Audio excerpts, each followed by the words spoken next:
10 years in the making. How do you parse different sources? So let's say you have Reagan's diary or Nancy diary or whatever about some issue, and then you come across somebody else's notes, and then you have some published letters, and then you have, secondary sources and so on. How do you kind of go through that on any particular issue, Iran Contra or whatever, and go, here's what probably was really going on? Well, you have to do what intelligence analysts call all source analysis. You have to look at every source and analyze them and try to figure out discrepancies. And sometimes you can't. I mean, there are times in the book where I will say there are differing accounts of what happened, and the evidence does not allow me to reach a solid conclusion. But in most cases, you do reach a conclusion, even if it's not 100% solid. You say, this is probably what happened based on my reading of the evidence. And of course, you have to, put things together. And obviously, they're often, wildly differing stories. I mean, for example, just one random example, what happened in 1983 after the Marine barracks bombing, after 241 Americans were killed by a forerunner of Hezbollah in Lebanon. Bud McFarlane, who was then the National Security Advisor, claimed that Ronald Reagan authorized airstrikes against Hezbollah positions in Lebanon, but those airstrikes never took place. So why didn't they take place? Well, Bud McFarlane later claimed that Caspar Weinberger, who was the defense secretary, refused to carry out the president's order because he was opposed to it. Cap Weinberger, in turn, claimed that he never received that order and said, if he had gotten it, he would have done it, but he didn't get it. So the question is, who was telling the truth, Bud McFarlane or Caspar Weinberger? And, I tried to get to the bottom of it. I looked into the archives and was looking for the execute order that Bud McFarlane claims that Reagan gave, an execute order saying, like, here's my presidential authorization, go launch military action. And I worked with the archivist at the Reagan Library in Simi Valley and did not find that execute order. And so based on that and other pieces of evidence that I had, my conclusion was that Reagan basically gave Bud McFarlane the impression that he was in favor of airstrikes, but he also gave Caspar Weinberger the impression that he was opposed to airstrikes, and he never really forced the issue. So they had two very differing opinions. But at the end of the day, I concluded that Weinberger was right, that the order had not actually been given. So that's just a microcosm of, as I'm sure you know as a biographer, the kind of historical detective work you have to do to get the story straight. Yeah. It could be he was conflicted and didn't know. Yeah, he was the right conflicted. Absolutely. Yeah. Absolutely. Yeah. Okay. Let's go back to Reagan's early life. As my regular listeners will know, I'm always fascinated by how lives turn out: genes, environment, and luck. Talk about his parents and his temperament. Where did his temperament come from? He was a pretty easygoing guy, practical, pragmatic. Father, mother, siblings, whatever, early peer group influences, teachers, mentors. He had a kind of an odd personality in some ways, because he seemed on TV very genial, easygoing, friendly, and so forth. But people who really knew him said that he was actually very remote, and there was kind of a glacial core to him, that he was never really close to anybody except Nancy, really. And so the question is, why did he turn out that way? And I really trace it back to his childhood, because he had a very difficult childhood. As you know, his father, Jack, was this alcoholic shoe salesman who kept moving the family from town to town in small town Illinois in the early 20th century. And so Little Dutch Reagan, as he was known, never really spent much time in any one place and never really got close to the other kids. And so did not form really deep friendships and kind of instead erected kind of a mental wall around himself. He also, gained a horror of personality conflict, because his dad would go off on multi-day benders and come home, and then his mother would scream at him. And so they would have these conflicts in the home. And so Reagan became very conflict averse, which you don't expect, because in his politics, he was often, very confrontational, like Mr. Gorbachev, tear down this wall. But he didn't really like confrontations with actual people that he knew, like his aides or his family members. And so he really shied away from personality conflict. I mean, the other part of his personality, which I think was very important, really came from his mother, Nellie, who was this very frustrated thespian, very religious woman, a real do-gooder. She also had a very optimistic, sunny ethos. He even wrote a poem one time saying, the sunny side's the only side. And that was really Ronald Reagan. He only looked on the sunny side of life. In fact, he even frustrated Nancy or others close to him because he never thought ill of anybody, always assumed everybody had the purest motives. So he had a very optimistic, almost Pollyannish outlook, which really derived from his mother. And so it's fascinating to see these influences from childhood and how they play out in the adult Ronald Reagan. Yeah. We should remember that temperament is probably at least 50%, if not more, heritable. So maybe that's just the way his mother was, and he got more of that from his mom than his father.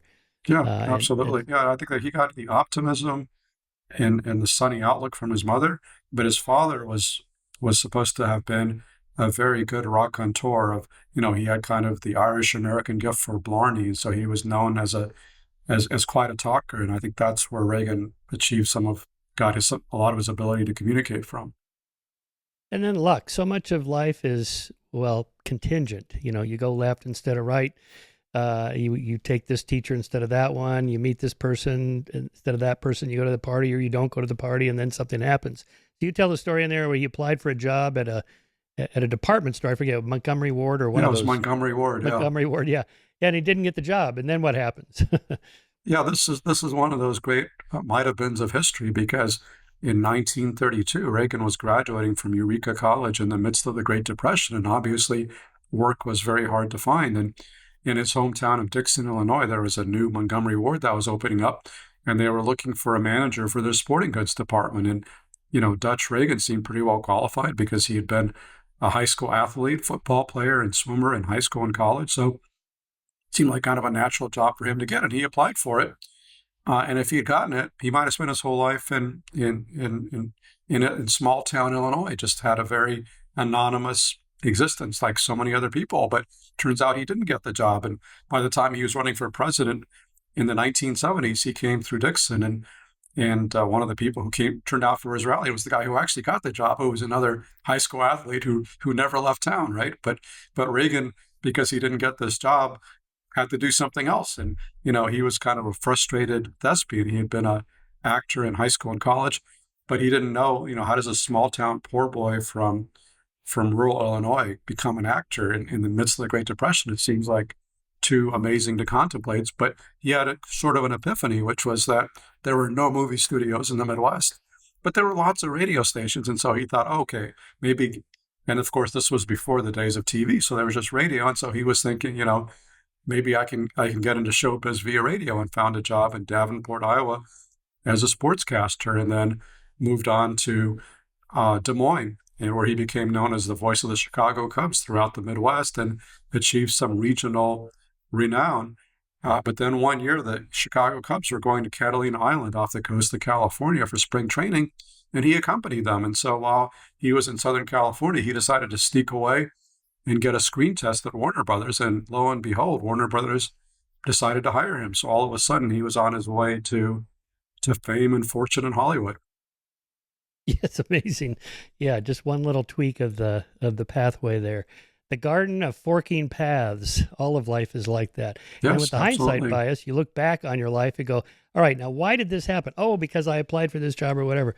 I call this the biography bias. Like after Walter Isaacson's Jobs biography came out, everybody, scraped through it to find out what the secret sauce was, So you go to an elite liberal arts college, you drop out of college, you move back to your parents' house and do a startup with your buddy in the garage. Yeah, that's it. Yeah. If only it worked for everybody. Yeah, exactly. Yeah. Okay, so the lifeguard story, he was pretty athletic. He saved dozens of lives, but there's also mythology around that. He was a handsome guy, so women were pretending to drown. Or how much of that is true? How much of it is myth? I mean, I think there's a lot of mythology around Reagan, but I got to give him credit. I think he really did save 77 lives as a lifeguard. I think that is attested to by the records. But and he became kind of a hometown hero for his work on the Rock River, and celebrated in Dixon, Illinois. That was kind of his.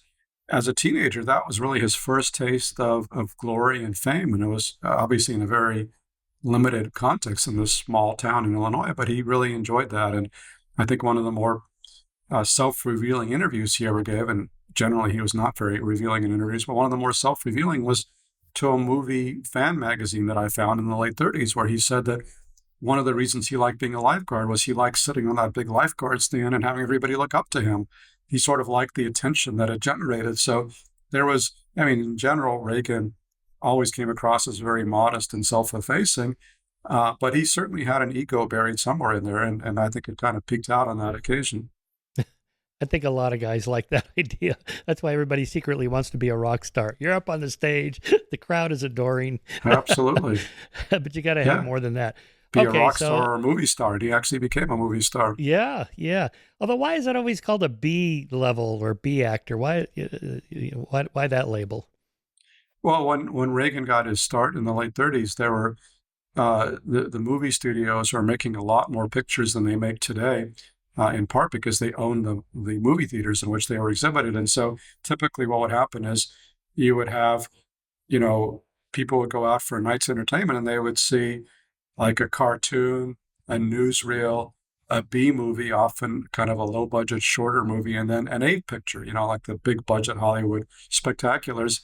And so people who were just starting out in Hollywood tended to start off in the B pictures. And, Ronald Reagan made these terrible, like brass Bancroft movies in which he played this treasury agent. It was like he was like an early action hero like Tom Cruise, but with like really bad special effects. And I do not recommend watching those. Those are not great movies. But that was his kind of entry-level job in Hollywood. But, as he became more of a reliable actor for Warner Brothers, they elevated him to higher level movies, including A pictures like Newt Rockne All-American or King's Row, which were his two biggest and most famous pictures.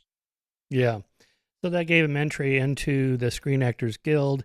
How does he become head of that? And how does that influence his ability as an administrator and maybe organizer of people and workers and things like that?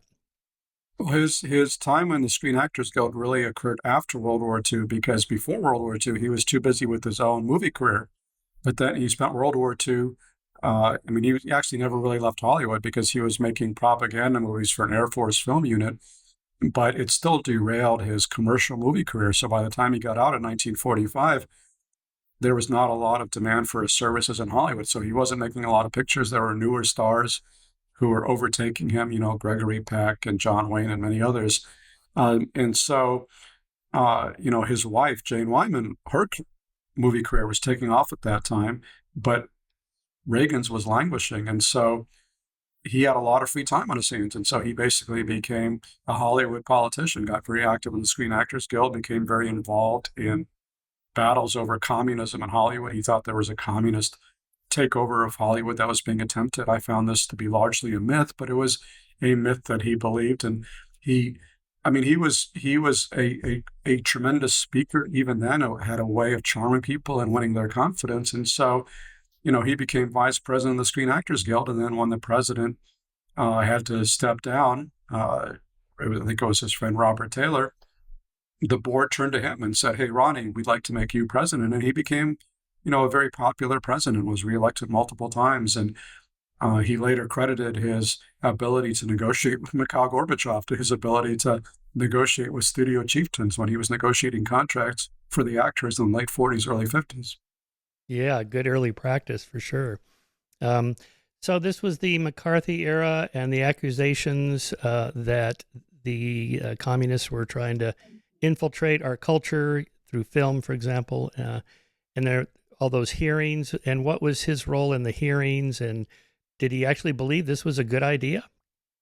He testified before the House Un-American Affairs Committee, and he was very active in the blacklist in determining who could and who could not work in Hollywood. And of course, anybody in those days who was accused of being a quote-unquote red had their career destroyed. And he was part of that. He was an FBI informant.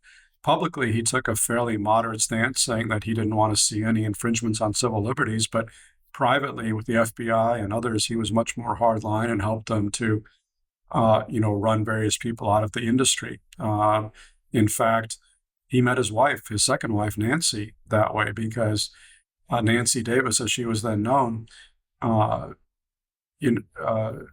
was afraid that she was going to be tarred with the communist brush, because there was another actress named Nancy Davis who was suspected of quote unquote pinko sympathies. And so she turned to the president of the Screen Actors Guild, Ronald Reagan, to get her cleared so that she could continue working. And so, one thing led to another, and they had an epic romance. But Reagan was certainly kind of an early red hunter in Hollywood, and turned, and that was kind of his segue from being, he had been a New Deal Democrat in the 1930s and became very much a hardline anti-communist and started to become a right winger in the late 40s. Right, a right winger. So that's where the anti-communism link comes in there, and he makes the shift. His party left him. You largely say that's kind of a mythic idea. Yeah, that was, I mean, yeah, he always propagated this myth that, as he often said, I didn't desert my party deserted me, to imply that the Democratic Party had moved far to the left and he'd stayed in the center, which might have been accurate if he had, become a Republican in 1972. He could say, oh, it was George McGovern and those hippies made me do it. But he became really a right-wing Republican in the 1950s when the Democratic Party was pretty conservative. I mean, it was led by Lyndon Johnson and Sam Rayburn. In 1960. John F. Kennedy ran to Richard Nixon's right on defense policy. So it wasn't the Democratic Party that was changing. It was Ronald Reagan. He was moving pretty far to the right. Yeah. And is that kind of that natural flow that it comes with age? People do get more conservative when they get older. I don't think it was just age. I think it was other factors, one of which was, he really, as a very highly paid actor during World War II, he hated having to pay like 90% income tax rates, which were very high during the war. And then, so that was the beginning of it. I think then it was the anti-communist activism in Hollywood, and then finally his role for GE, which, where he internalized a lot of the conservative propaganda that GE foisted on its employees. Yeah. Well, I'm sympathetic. Even at 30, what are we at now? 38% federal, and I'm in California, so it's another 10%.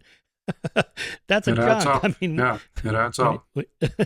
Hey, I'm in New York, so it's not any cheaper here. Okay. Yes, right. Yeah. Okay. So the influence of the GE literature. I bring this up because I read a lot of that literature when I went to college. I went to Pepperdine University in the early 70s.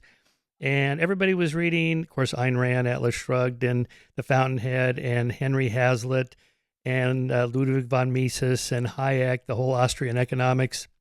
And, I thought this was just kind of this spontaneous bottom-up thing. But then I had Naomi Oreskes on my show. She has a big book called The Big Myth.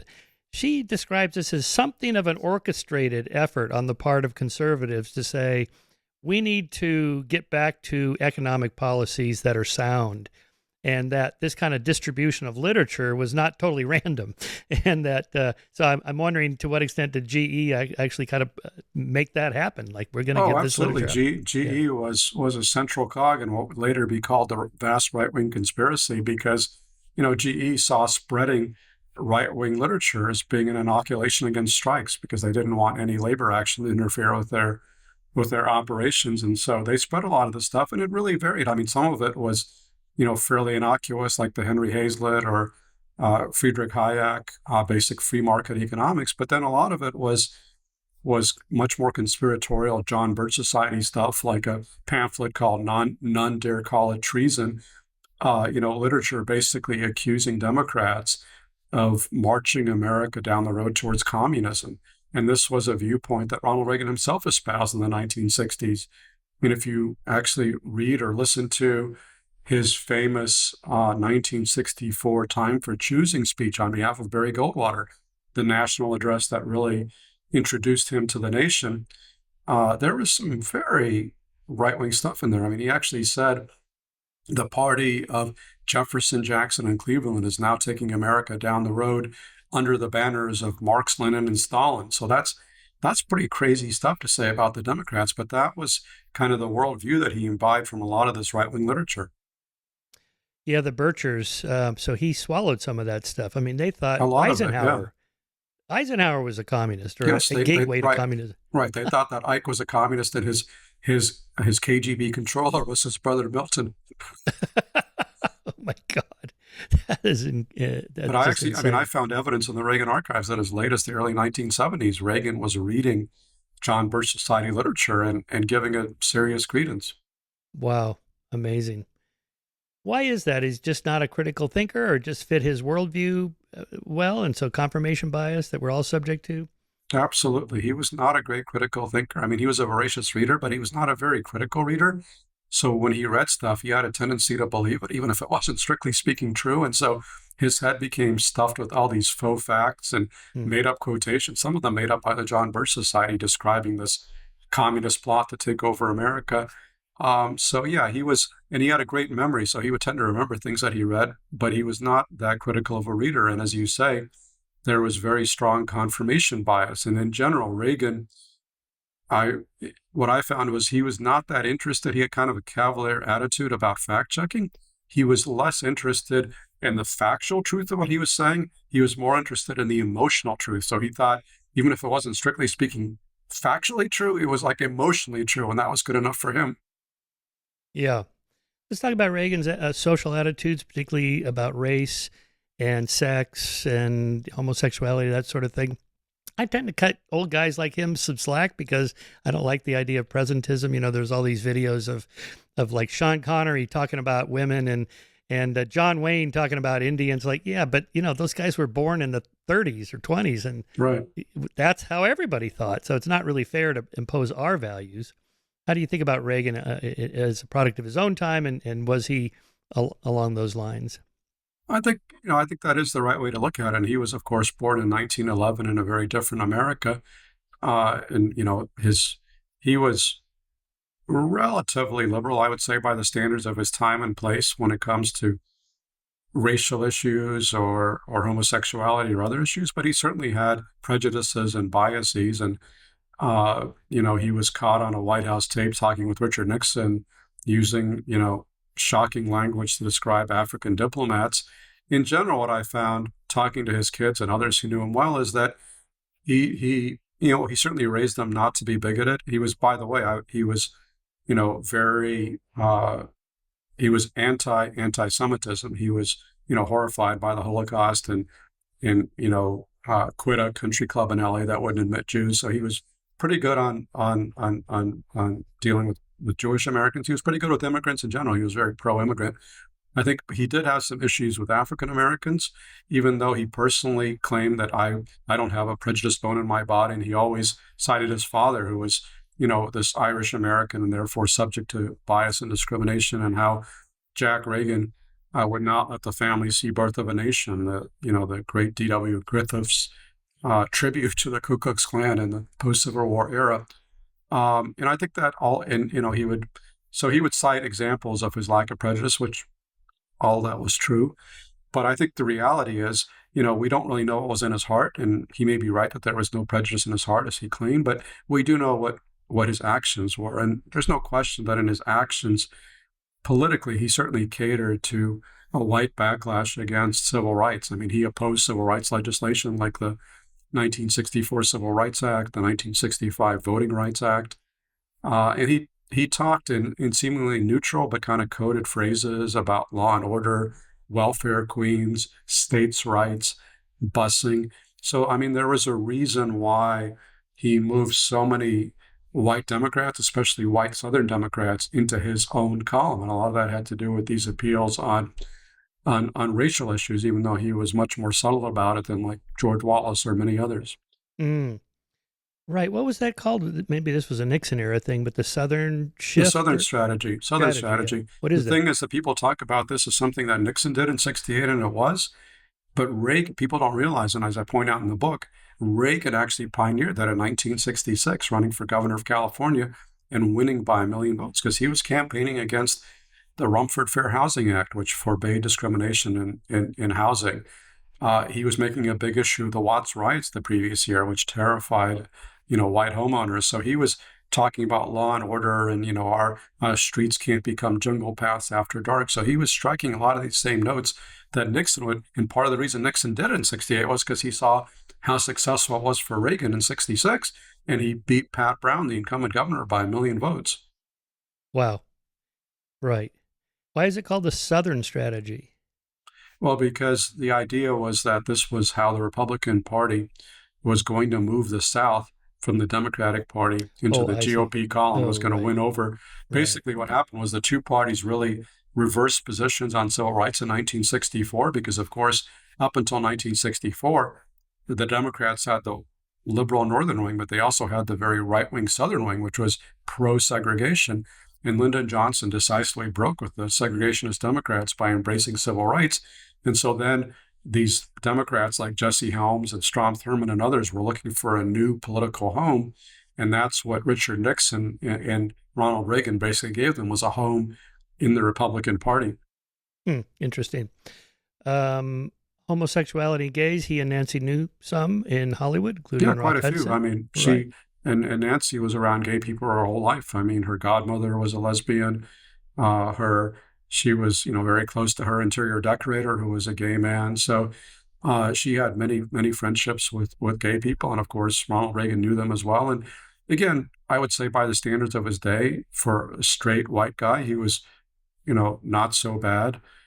He actually, in 1978, opposed a ballot initiative in California that would have prohibited gay people from teaching in California public schools. He opposed that legislation, but he still had a lot of the same old prejudices. And when the AIDS pandemic broke out in the 1980s, he had a terrible record, and he would say things like, maybe this is God's punishment for homosexuals. And he really ignored AIDS until 1987. So that's really one of the, I think, biggest failures from his administration.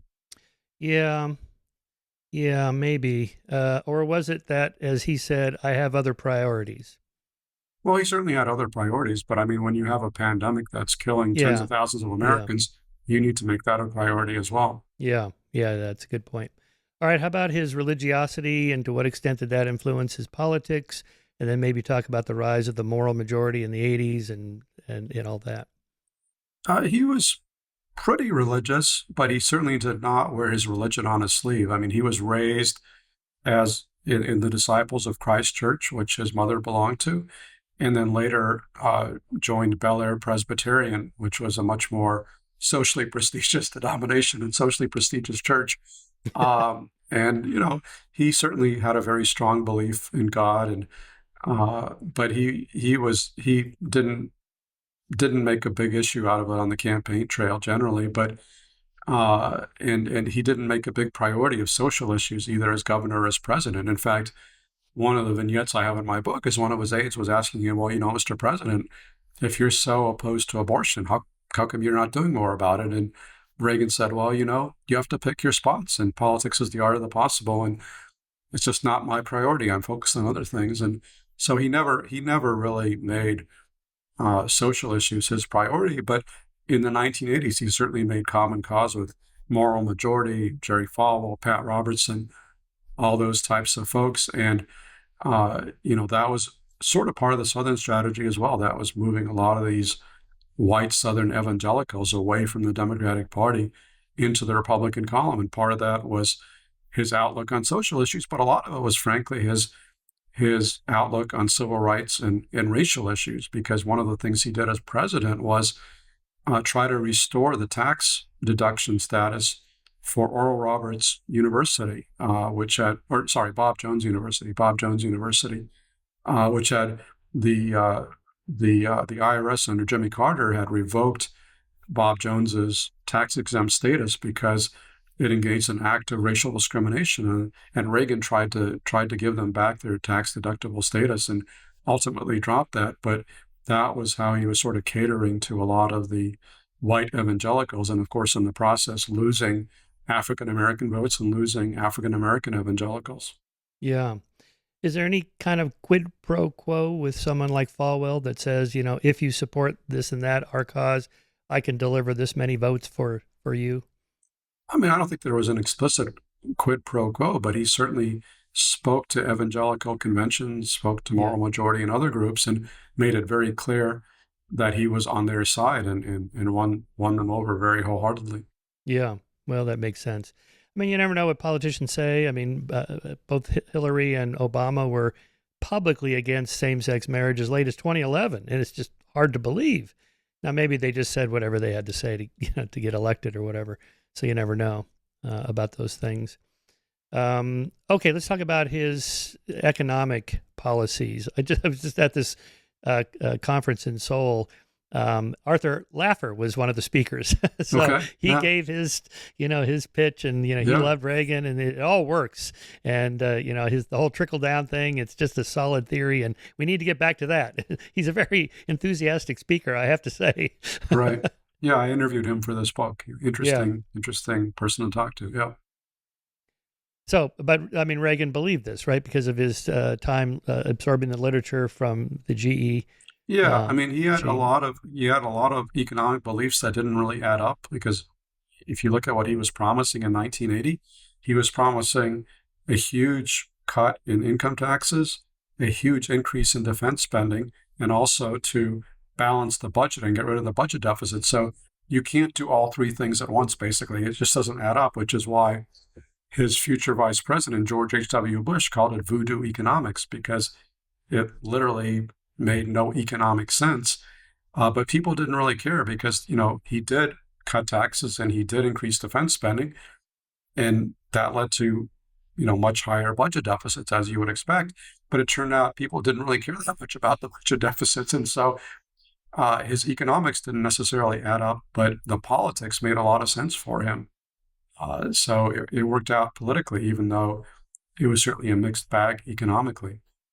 Right. Reading your book, I forget what was the figure for the debt was like 2 trillion or something, or no, not even 2 trillion. It was hundreds of billions or It's something. hundreds of billions. I mean, it seems shocking at the time. It's nothing now. It seems like nothing today, right? So Yeah. it doesn't seem so bad in retrospect, but at the time, it was certainly something that Democrats were trying to pound him over the head over without much success. Yeah. But of course, he's also pitching this in the middle of a recession. So you track that from 81 through 83. We're in a pretty deep recession, and he had to struggle against that. Yes, and very fortuitously the nation got out of the recession by 1984 when he was running for re-election and had very high economic growth in 84, which propelled him to a landslide 49 state win. In the book, I really credit Paul Volcker, the chairman of the Federal Reserve, with most of that because it was really Volcker who, by raising interest rates, wrung the inflation out of the economy. And that in turn allowed the business cycle to rebound and to do its magic. But Reagan certainly reaped the political benefits of that economic turnaround. Yeah. One of the most astonishing speeches I've ever heard was Clinton came to Caltech when we were holding our public events there, and he gave a speech. This was like, I don't know, just the late 90s, right? The dot-com boom was really exploding. It was just going gangbusters. And he said, normally if I was a regular politician, I would take credit for all this. He goes, I didn't do anything. It's just a miracle this is all happening. Yeah, but he still gets credit, whether he takes credit or not. He still gets political Yeah. credit. Right. Yeah. Yeah. But the sense I got from reading your book and also just being alive at that time is, Reagan really did believe in free market economics and capitalism and that lifting people out of poverty. This is the best way to do it. Oh, of course. Yeah. Not And just helping my rich friends get richer. yeah, no, he certainly believed that. And he also believed something that a lot of conservative polemicists argued, which was that welfare programs in the Great Society actually hurt the poor, their intended beneficiaries, by supposedly robbing them of their work ethic or desire to seek a job. Now, in fact, the evidence shows that those social welfare programs actually did reduce the poverty rate quite a bit and actually did a lot of good. But Reagan was convinced they had backfired. And so very conveniently, he imagined that by cutting programs helping poor people, he was actually going to help poor people by doing that. So it was kind of a convenient belief, but it was one that he certainly held, just as he believed that cutting taxes would actually increase governmental revenues. And this was kind of pure supply side economics. Very few serious economists believe that. Arthur Laffer believed that, but the economics profession generally thought that was ridiculous. And in fact, it turned out to be largely ridiculous. But Reagan certainly believed that. And he could, again, kind of square the circle. I'm going to cut taxes and I'm actually going to increase revenue. So like you can have your cake and eat it too. And of course, that didn't work out. Okay, so he makes the transition from president of the Guild to California governor in 66. And then 68, he runs against Nixon, right? And then, but doesn't do very well at all. And then tries again in 76 with the whole Ford Carter mess and all that. So he must have been thinking fairly early on, hey, I think I could actually do this, get to the top office. Absolutely. And again, he had a very modest, self-effacing demeanor, but there was a lot of ambition burning in him as well. I mean, you see that from, he wins his first political office in 1966, becomes elected governor of California. And within weeks of winning that office, he's already meeting with aides talking about how he can seek the Republican presidential nomination in 1968. So that didn't work out, and he didn't come close to winning it. Richard Nixon ran away with it, and then so he pretended that he'd never done it because he just didn't want to admit that he'd failed. So he just said, "Oh, some supporters put my name down, but I was never behind it. In fact, he was campaigning for it, but didn't get very far." And then in '76, I mean, what he imagined was going to happen after Nixon won was that Nixon would step down at the end of his second term in 1976, and Reagan, as the former governor of California, would be his natural heir. He would be the next man in line in the Republican Party, and so that he would run as the Republican nominee in '76. And, he really believed very strongly in Nixon's innocence and was a defender of Nixon throughout Watergate. So he was shocked in '74 when Nixon actually had to resign and Gerald Ford became president. And at that point, Reagan is already in his 60s, so he's facing the prospect that if he doesn't run in '76, maybe he never gets a chance at the brass ring. And so he did something that shocked a lot of Republicans, including Gerald Ford, where he challenged the sitting president of his own party in the '76 primaries and, didn't quite succeed, but came very close to knocking off Ford. And that in turn set Reagan up for 1980. Yeah. Well, by today's standards, he was young. He was just in his prime. Absolutely. Yeah. I mean, again, he seemed very old at the time, but now he's like a young whippersnapper compared to Trump. Astonishing. And his speeches, or any of those politicians' speeches compared to Trump, sounds just Churchillian in their prose. Absolutely. Yeah. Very different standards. Yep. Yeah. Yeah. Things have changed so much. Okay. So he's president. I was going to ask you about the October surprise. That's right. Because I remember when that happened, because there was all the chatter about it. Oh, this, because of the hostages and all that stuff, something big is going to happen. And then I realized every presidential election has an October surprise story that's supposed to happen. Well, this one was about the Iran hostage crisis, because of course, during the 1980 election, you had, all these Americans held hostage from the U.S. Embassy in Tehran. And a lot of Reagan aides were terrified that the Iranians were going to release the hostages before the election, which would give a big boost to Jimmy Carter. And so the allegation was later made that Bill Casey, who was then the Reagan campaign chairman and later CIA director, that Bill Casey and others basically messaged Iran to say, hey, don't release the hostages before the election, and then we'll help you out after the election. And in fact, the hostages were not released until Reagan was about to be inaugurated on January 20th, 1981. Now, of course, Reaganites completely denied the October surprise story. A congressional committee suggested it probably didn't happen, but there's been evidence that's emerged since then to suggest it probably did happen. And again, this is sifting the evidence, as we were discussing, as you have to do in a book like this. My conclusion is it has not been proven beyond a reasonable doubt. I mean, if this were a criminal case, as a juror, I couldn't vote to convict Bill Casey, but I think there is a preponderance of the evidence to suggest that this, in fact, did happen, and that Casey and others did try to keep the hostages in captivity longer. I don't think there's any evidence that Reagan knew about it. I doubt he would have approved of it, but he often didn't know what his aides were up to, and this was certainly one example of that. Yeah, I mean, how could you know what everybody's doing, especially if you're a little bit of a lone wolf and you don't like to meddle Right. and be a over management. All right, I've long been fascinated by his attitudes toward nuclear weapons. Here's what I wrote in the Moral Arc. Reagan called for the abolishment of all nuclear weapons, which always surprises people. According to Jack Matlock, the U.S. ambassador to the Soviet Union in the late 1980s, President Reagan considered nuclear weapons to be, quote, totally irrational, totally inhumane, good for nothing but killing, possibly destructive of life on Earth and civilization, close quote. Kenneth Adelman, head of the U.S. Arms Control and Disarmament Agency under Reagan, said that his boss would often, quote, pop out with, let's abolish all nuclear weapons. As Adelman recalled, I was surprised that for an anti-communist hawk, how anti-nuclear he was. He would make comments that seemed to me to come from the far left rather than the far right. He hated nuclear weapons. Okay. Why is that? How did that come about?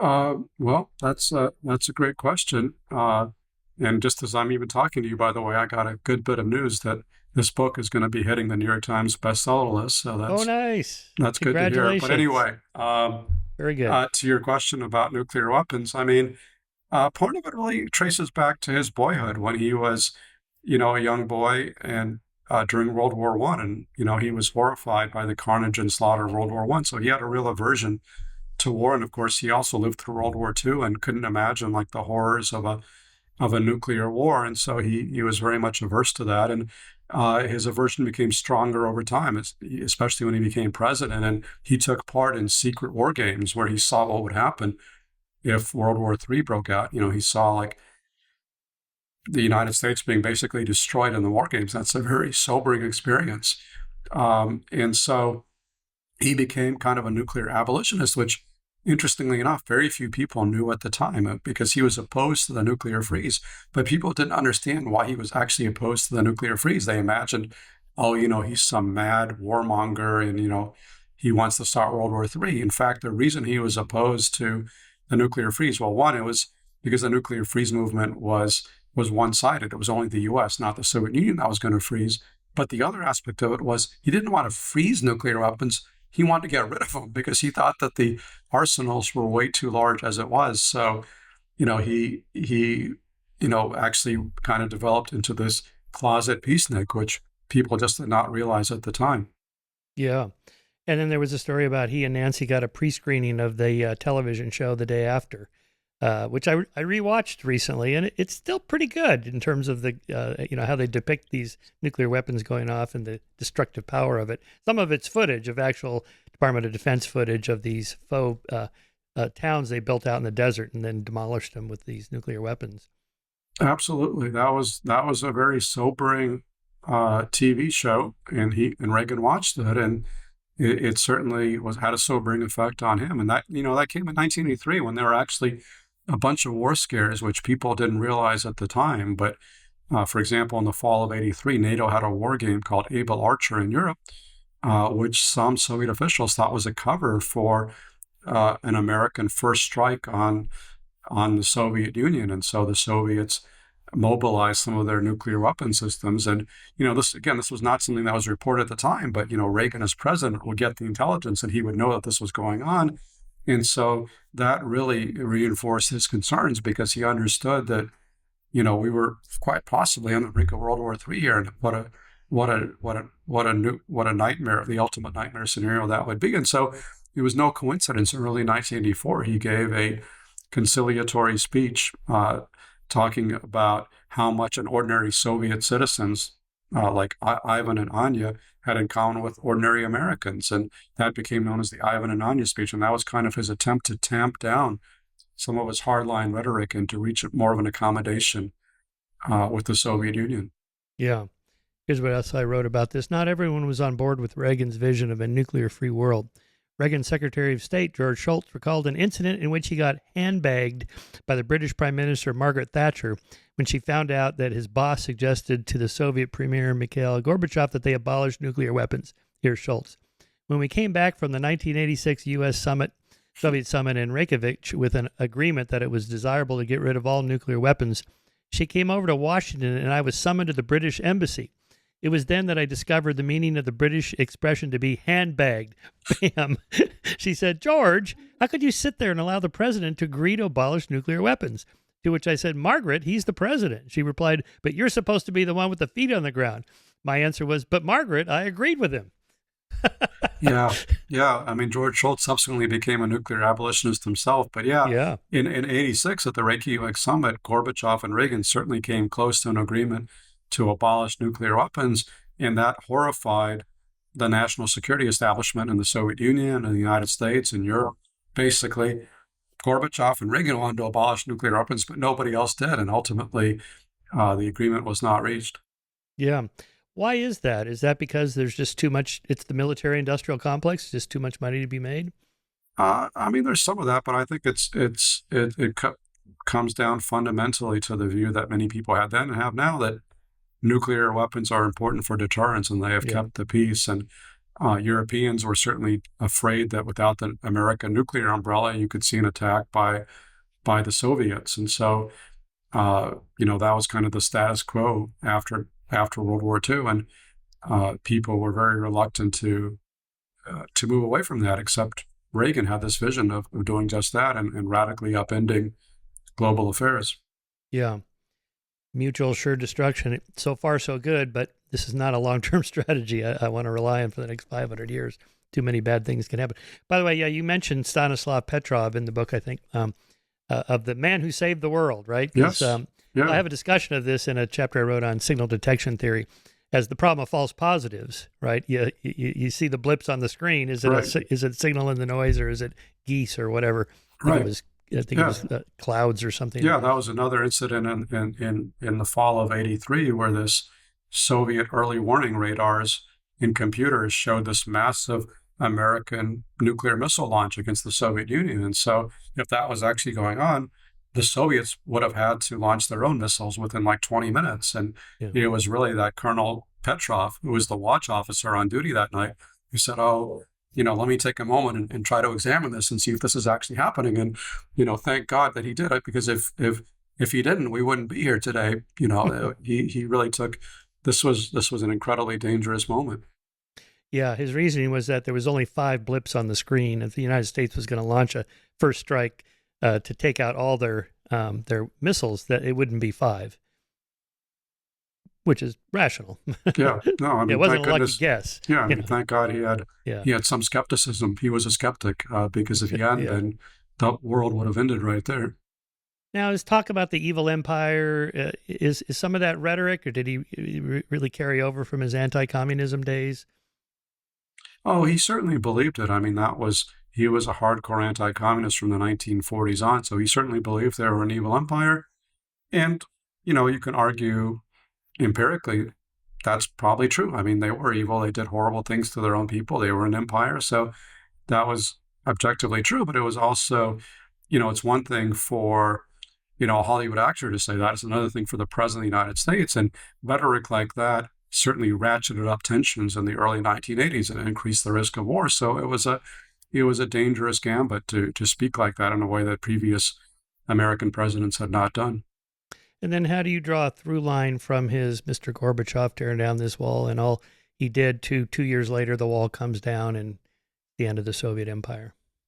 Well, I actually argue that there is not an obvious through line there, that I don't think the Berlin Wall fell because Ronald Reagan said, tear down this wall. I think it really goes back to Gorbachev coming to power in '85. And that's what really tore down the Berlin Wall, ended the Cold War, and led to the dissolution of the Soviet Union. It was the fact that Gorbachev was a different kind of communist leader, somebody who rose to the top of the system but lost faith in the system. And he wanted to institute radical reforms. And he wasn't doing that because he was forced to do it by Ronald Reagan or, by Reagan's defense buildup. He didn't want to match Reagan's defense buildup. He wanted to end the arms race because he thought the Soviet Union was spending too much money on the military, and he wanted to spend it on the ordinary Soviet people and make their lives better. So he was actually an idealist. And that was really what made the end of the Cold War possible, because even though Gorbachev was not planning to dissolve the Soviet Union, that was sort of the inadvertent consequence of his reforms. And at the end of the day,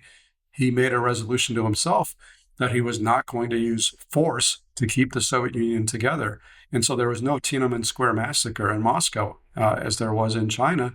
He allowed the peaceful dissolution of the Soviet Empire. So it was really, I would argue, Gorbachev was the guy who was responsible for ending the Cold War. But, I think it's to Reagan's credit that he recognized that Gorbachev was a different kind of communist leader, even though many of his own compatriots, including Defense Secretary Caspar Weinberger and others, thought that Reagan was being snookered by Gorbachev and, he was being taken for a ride by this wily communist. No, and Reagan actually met Gorbachev in Geneva in 1985.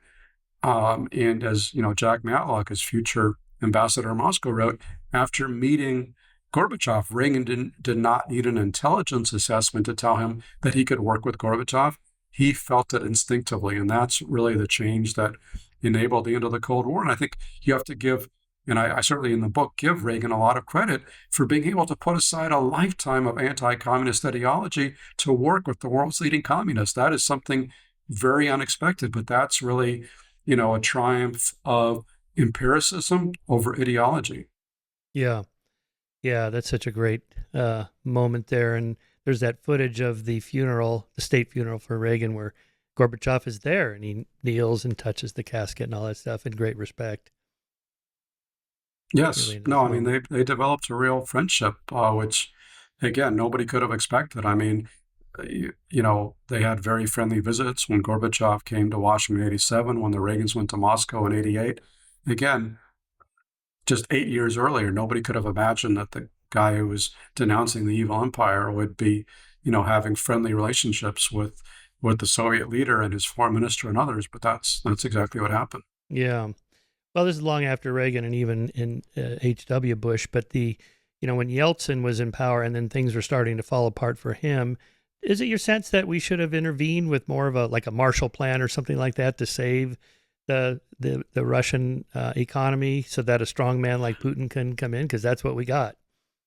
Yeah, I mean that's kind of outside the scope of this book, and Yeah. I have to confess I have not carefully researched the history of the 1990s and the post-Cold War era, so I don't have a truly informed opinion about that. I think we did some things, did we do enough? Really hard to say. I mean, ultimately, I think it's on the Soviets, and Boris Yeltsin was such an imperfect leader, Yeah. drunkard, and uh, there was so much corruption and criminality that it really discredited the whole transition to democracy. But clearly, so I wouldn't necessarily put it all on us. I think a lot of it is really the Russians' fault. But whoever Yeah. is to blame, this was one of the huge missed opportunities in world history. I mean, imagine if Russia had actually gone the way of Poland or Hungary, or Romania or other countries, and had become an actual liberal democracy in the 1990s. We wouldn't be worried about, Putin invading Ukraine and killing all those people. It would just be an entirely different world. It's a tragedy what's happened to Russia Yeah. in the Oh, last few yeah. decades. Yeah. Yeah. We could use another Reagan to get in there to help. Well, um, Reagan, the man, physically, I always like the photos of him up at the ranch.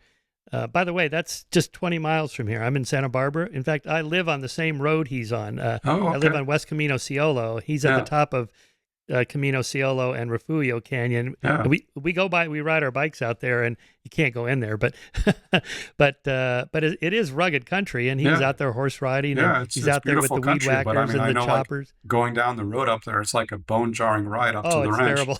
Yeah, I They mean, he haven't flew in repaved by that since. helicopter as president, so that was a lot easier. I assume so, right? Because my friend Ed, who's a retired fireman, he was a fireman in that area when Reagan was out there, and he said that they were always worried about fires, forest fires, because that could trap him. But then they had the helicopter Yeah. exit and egress, I guess. So have you been there? Have you visited? Yes, You I have. visited? Yeah, Yeah. it's a gorgeous place, beautiful vistas, but also very telling. I mean, it's really fascinating to actually visit the Reagan Ranch House because it is so darn modest. I mean, it's like, you think about, like, every Hollywood movie star has this giant mansion these days, and this is truly a small house, less than 2,000 square feet. I think 1,500 square feet, and it looks like the decor came from a thrift shop. I mean, this is not exactly interior decorator stuff, and it's got Formica counters and GE appliances. Truly, truly modest, and I think that's really a reflection of who Reagan was, because no matter how high he climbed, he never became too full of himself and always remained very much down to earth. And that was, in turn, a lot of his appeal. Yeah. All right, put him in perspective of, there's all those rankings of presidents. He's like in the top 10 or 12 or something like that Yeah, at the moment. Of course, those are so subjective and they change of as course. history unfolds. But, Yes. how do you see him intellectually or just as a leader? I mean, I think he was a great leader and a very poor manager. He was somebody who really inspired the nation, but did not do enough to actually manage his own government. And so, therefore, you had a lot of scandals like the Iran-Contra affair and the HUD scandals and many others. A lot of things went awry, disastrous in Lebanon and elsewhere. But I do think that he had several major achievements, which is why he is ranked among the top 10 presidents. The first one was he really helped the nation to recover from the turmoil and trouble of the 1970s, the decade of Watergate and Vietnam and the Iran hostage crisis, stagflation, gas lines, all the rest of it. He had kind of this optimistic, inspirational personality, much like his boyhood hero FDR. And I think he really helped to revive America's spirits. And he talked about America as a shining city on a hill. And but just by talking about it, I think he kind of helped to make it so. So that was a big achievement. And the other big achievement, which we were just talking about, was peacefully ending the Cold War, working with Gorbachev to peacefully end the Cold War, a conflict that could have easily led to nuclear Armageddon, but in fact led to the dissolution of the Soviet Union. So I think those are massive achievements, even though he had a lot of failures, whether it was around Contra, the failure to do more about the AIDS pandemic, a lot of other things. But I think he still got the big things right. And the paradox is, as one of his aides said about him, the mystery of Ronald Reagan is, he knows so little, but accomplishes so much. I love that line. Yeah, you have that in the book. My favorite line, my favorite president is Jefferson, so my favorite line is from Kennedy when he's said to the Nobel Prize winners that he was hosting the dinner of, "This is the greatest collection of minds since Jefferson dined here alone." Right. But it's not just I love Jefferson's intelligence, but you need more than that to be a good leader. Of course. And I think, you would say of Reagan pretty much the same thing that was said of FDR, which is that he had a second-class intellect, but a first-class temperament. I think that describes Reagan perfectly. Not an intellectual by any stretch, but he had a wonderful temperament that really inspired the nation and brought people together. Yeah. All right, Max, let's wrap up with just a few comments, if you will, on what happened to your party, or I should say conservatism, or maybe we should make a distinction between conservatism. My former party. Yeah. Your former party. Yeah, you wrote a whole book about that. Obviously triggered by Trump, but were there other long-term trends that Trump is a reflection of and not the cause of? Yes, absolutely. I mean, I think Trump has changed the Republican Party a lot, but you can also see certain strands of the Republican Party that have been there all along, long before Trump came along. And I think it kind of dates back at least to 1964 when Barry Goldwater took over the GOP. And basically what's happened since 64 is that every generation of Republicans is more right-wing than the previous generation. And so you had Reagan, who was more right-wing than Nixon and Ford. And now, of course, you have Trump, who is way more right-wing than Reagan. But you can kind of, and so a lot of the positions that Trump takes are very different from Reagan's, but you can kind of see how there's some trend lines from Reagan's time to now that are continuities. I mean, of course, the irony is, the historical irony is that when Reagan took power in 1981, he was widely and correctly seen as moving the Republican Party and the country to the right. Today, if the Republican Party embraced Reaganism, they would be moving to the left. They would be moving to the center. So I don't know if that's going to happen, but that's kind of where we wound up. Reagan would be a rhino.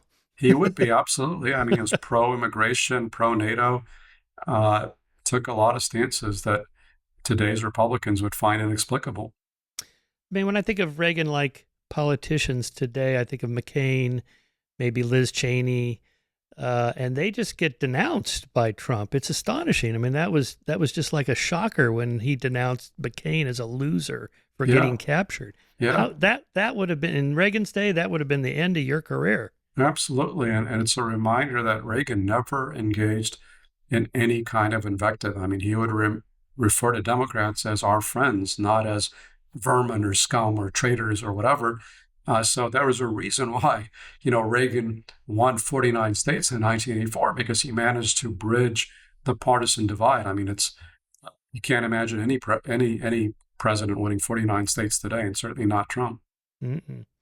No, and is some of that driven just by the economics of how social media and media in general works? You have to, the more extreme you are, the more eyeballs you get, the more ads you sell, and so you have the Fox Newses and the Rush Limbaughs and just on social media, it's just so hateful. I mean, I posted something about your book, I don't know, a week ago or so when I was just starting it, something really positive, and then I had this like flood of hate mail, like, how can you listen to this guy? I'm never going to listen to you again, Shermer. If you like Max Boot, then I don't like you. It's like, what? I just said I liked the start of the book. Yeah, there's a lot of craziness online, and it's a reminder of how Reagan really lived in a different era, because when he was president, there was no internet, there was no social media, there was no Fox News, there was no MSNBC.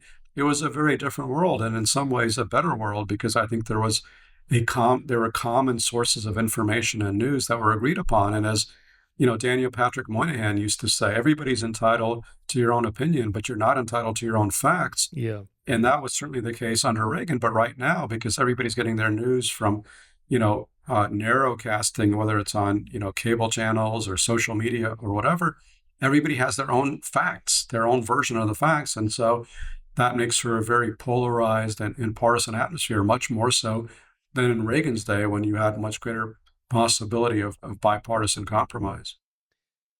All right, Max. Well, thanks so much for your time. Very generous with your time. Congratulations on making the New York Times bestseller. You well deserve it. Thank you very much. Really appreciate it. Very thoughtful really interview. good. Really appreciate your time. Yeah, you're going to get a lot more media coverage now. That'll be good. Yeah. Thank you very much. All right.